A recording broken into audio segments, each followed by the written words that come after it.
Senator Lambie. Thank you, Acting Deputy Chair. I take note of the Minister's response, although I find it very shameful.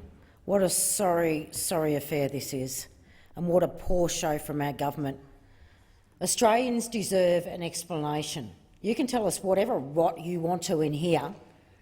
This is why there is no trust from the Australian people. Senator McKenzie stepped down because she had not declared her membership with the shooting club that received $36,000 to pay for new toilets under the Community Sports Infrastructure Program. The government still maintains that she didn't do anything wrong by targeting the sports funding to marginal electorates that the coalition wanted to win in the 2019 election. It was the right thing for Senator McKenzie to resign, or better late than never. I said within 12 hours she had to go, and I had no problem in texting her or telling her that either. Her behaviour was disgraceful. But by pinning her resignation on a conflict of interest, the government is trying to pretend that using taxpayers' money to bolster their re-election campaign is acceptable behaviour. They're saying that pork barrelling is acceptable behaviour. They're saying that using a supposedly independent $100 million grant scheme as a slushed fund is once again acceptable political behaviour. They're telling us that they don't see a problem with using a spreadsheet colour-coded by electorate to overrule the independent advice of Sports Australia. They don't see any issue with the fact that worthy projects missed out on funding because they weren't in the electorate that the coalition needed to win or knew it didn't have the numbers to win. Now they're telling us not to worry about the independent review from the very well-respected Auditor-General. Apparently the auditor or the auditors got it wrong. Instead of putting our trust in the Auditor-General, the PM is asking us to believe in a PMC review into whether Senator McKenzie breached the ministerial standards. The person in charge of the review was Mr Phil Gations, the head of the PMC. He's supposed to be an objective observer, but he's really the PM's former Chief of Staff. And if that is not a conflict of interest, my God, what is wrong with you people in here? And now we're being told we can't see the report? We just have to take the PM's word about his mate's word, about whether Senator McKenzie's behaviour was unethical? We don't need his word, because every Australian out there can see it is unethical. What is going on in here? Without seeing the report, the public can't know about how Mr Gations investigated the matter or how he came to his conclusions. That's because I imagine the report is below the standard required. That'd be why. I'm not the only one saying this. Nearly every Australian out there is saying it. So if you think you're pulling the wool over their eyes, that is shameful. Absolutely shameful. I want trust.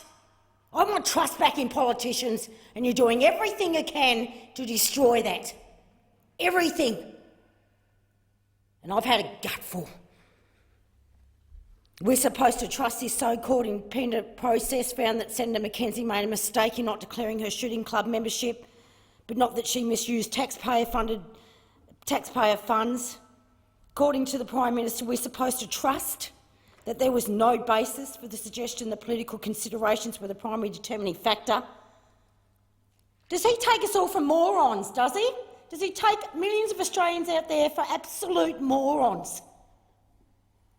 Oh, shameful. Apparently all this should be more convincing than the Auditor-General. The Auditor-General is going up against the PM's mate, and apparently we should trust the PM when he says the report shows there's nothing to see here, but he doesn't have the guts to show that report here and show it to millions of Australians that want to see that report. Like I said, another shameful day in politics today. I cannot believe the minister representing the Prime Minister doesn't blush when he was running his lines over there, and he feels no shame, he has no conscience. He might as well have fronted up here and declared that the sky isn't blue. We've seen the evidence, we've seen the spreadsheets, we know what you've been up to. At least have the courage, the spine to release the PMC report so that the Australian people can make up their own minds about why the PM's buddy would disagree with the Auditor-General. If the process really was that thorough and that independent, They shouldn't have anything to hide. Absolutely, it reeks of cover-up. It reeks of absolute cover-up. It's a stench of it. Stop protecting yourselves and start governing the country, and start being bloody honest with the people in this country. And I don't buy all this "it's cabinet document" rubbish. Reports of this nature do get made public, and they should be made public as a matter of course. As David Spears wrote for the ABC over the weekend, there are cases of the PMC reviews into potential breaches of the ministerial standards being published. Martin Parkinson's report on the post-parliamentary jobs taken up by Julie Bishop and Christopher Pyne, they were published in full last year. Before that, the public saw a summary of the PMC review into Bruce Bilson's lobbying job after he left office. It wasn't the whole kit and caboodle, but at least it was something. Why is a report on Senator Mackenzie's behaviour any different? Could it be that the government doesn't want to say either way about whether they think the pork barrelling is wrong? Or are they worried about sending other ministers down the gurgler if they admit that this behaviour is unacceptable? Seriously, this government is so good at avoiding taking responsibilities for their actions, they could teach a thing or two to Donald Trump. This is why we need a truly independent administration of the ministerial standards. Right now, it's up to the Prime Minister or the Secretary of the PMC or a mate to decide whether a minister's actions are a breach of the code. But we've seen time and time and time again that the standards aren't enforced. They aren't upheld and they aren't binding, and there's no accountability for ministers' behaviours who blatantly ignore these rules. It isn't right that so many people in this place can get away with a behaviour or in behaving in a way that doesn't align with public expectations, and I can assure you, you are way below those public expectations. Way below those public expectations about how elected representatives should behave in this place.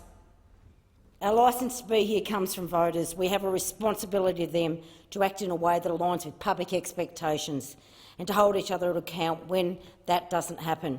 When it's up to the government to investigate themselves, and God forbid, I don't know how you get away with investigating yourselves.